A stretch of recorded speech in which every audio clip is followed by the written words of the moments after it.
Motorway case के बारे में क्या कहना चाहेंगे? देखिए जी, ये अभी तक जो शवाहिद आ रहे हैं उससे ऐसा लगता है, और मैं अक्सर ये कहता हूँ कि मोटरवे पर अगर कोई गाड़ी सिग्नल तोड़ दे, 100 की जगह 120 की रफ्तार से आ जाए, तो 4 कदम पे जाके पुलिस पकड़ लेती है। हर कदम पर मोटरवे होती है। अब बहस ये पड़ गई कि ये मोटरवे नहीं है, लेकिन वो इलाके पे कोई एसएच होगा, कोई एसपी होगा और डीएसपी होगा। किसी जगह पर लोग कहते हैं अगर कौवा और कबूतर भी दाखिल हों तो पुलिस को इत्तला हो जाती है। इसमें ये हो ही नहीं सकता कि मुकामी पुलिस के लोग नहीं हों, उन्हें बचाया जा रहा है।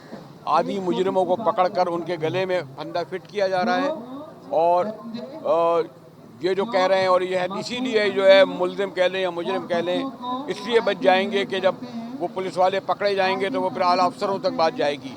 मैं तो ये समझता हूँ कि ऐसे लोगों की जब तक पब्लिक हैंगिंग नहीं होगी, और अगर पब्लिक हैंगिंग नहीं हो सकती सुप्रीम कोर्ट के फैसले के तहत, फिर जेलों में इन्हें फांसी दी जाए और लाइव इनको दिखाया जाए ताकि लोग इबरत पकड़ें।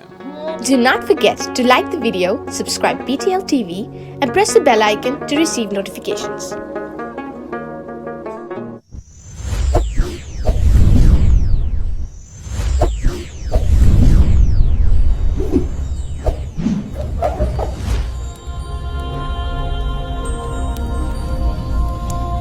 Jesus is the light of the world.